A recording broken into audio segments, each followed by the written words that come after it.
The Dark Flower by John Galsworthy. Section 26. When Mark Lennon, travelling through from Beaulieu, reached his rooms in Chelsea, he went at once to the little pile of his letters, twice hunted through them, then stood very still with a stunned, sick feeling. Why had she not sent him that promised note? And now he realized, though not yet to the full, what it meant to be in love with a married woman. He must wait in this suspense, for 18 hours at least, till he could call, and find out what had happened to prevent her, till he could hear from her lips that she still loved him. The chilliest of legal lovers had access to his love, but he must possess a soul that was on fire, in this deadly patience, for fear of doing something that might jeopardize her. Telegraph? He dared not. Write? She would get it by the first post. But what could he say that was not dangerous, if Cramier chanced to see? Call? Still more impossible till 3 o'clock, at the very earliest tomorrow. His gaze wandered round the studio. Were these household gods, and all these works of his, indeed the same he had left 20 days ago? They seemed to exist now, only insofar as she might come to see them, come and sit in such a chair and drink out of such a cup, and let him put this cushion for her back, and that footstool for her feet. And so vividly could he see her lying back in that chair, looking across at him, that he could hardly believe she had never yet sat there. It was odd how, without any resolution taken, without admission that their love could not remain platonic, without any change in their relations, save one humble kiss and a few whispered words, everything was changed. A month or so ago, if he had wanted, he would have gone at once calmly to her house.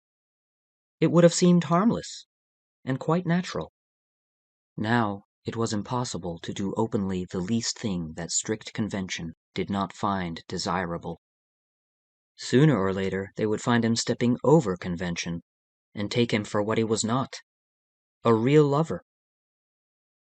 A real lover.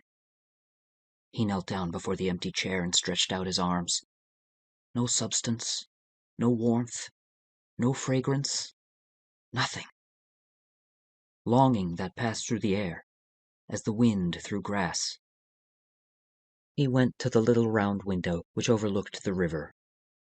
The last evening of May, gloaming above the water, dusk resting in the trees, and the air warm.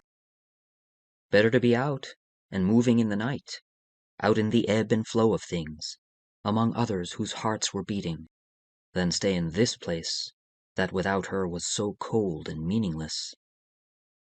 Lamps, the passion fruit of towns, were turning from pallor to full orange, and the stars were coming out. 9:30. At 10 o'clock, and not before, he would walk past her house. To have this something to look forward to, however furtive and barren, helped. But on a Saturday night there would be no sitting at the house. Cramier would be at home, or they would both be out, or perhaps have gone down to their river cottage. Cramier! What cruel demon had presided over that marring of her life? Why had he never met her till after she had bound herself to this man?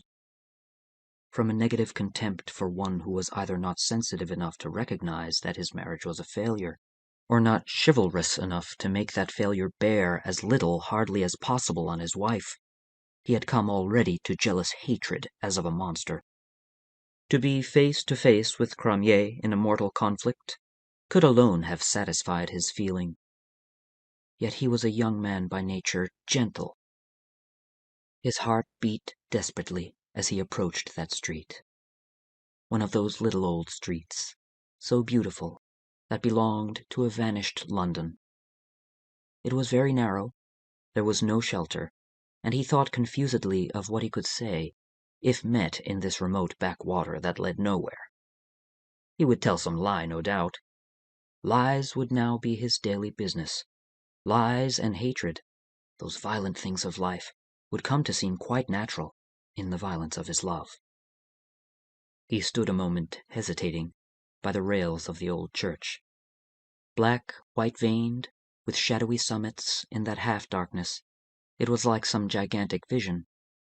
Mystery itself seemed modeled there. He turned and walked quickly down the street, close to the houses on the further side. The windows of her house were lighted. So she was not away. Dim light in the dining room, lights in the room above, her bedroom, doubtless. Was there no way to bring her to the window? No way his spirit could climb up there and beckon hers out to him? Perhaps she was not there. Perhaps it was but a servant, taking up hot water. He was at the end of the street by now, but to leave without one more passing was impossible. And this time he went slowly, his head down, feigning abstraction, grudging every inch of pavement, and all the time furtively searching that window with the light behind the curtains. Nothing! Once more he was close to the railings of the church, and once more he could not bring himself to go away. In the little, close, deserted street, not a soul was moving, not even a cat or dog. Nothing alive but many discreet, lighted windows. Like veiled faces, showing no emotion, they seemed to watch his indecision. And he thought, "Ah, well, I dare say there are lots like me. Lots as near, and yet as far away. Lots who have to suffer." But what would he not have given for the throwing open of those curtains? Then, suddenly scared by an approaching figure, he turned and walked away.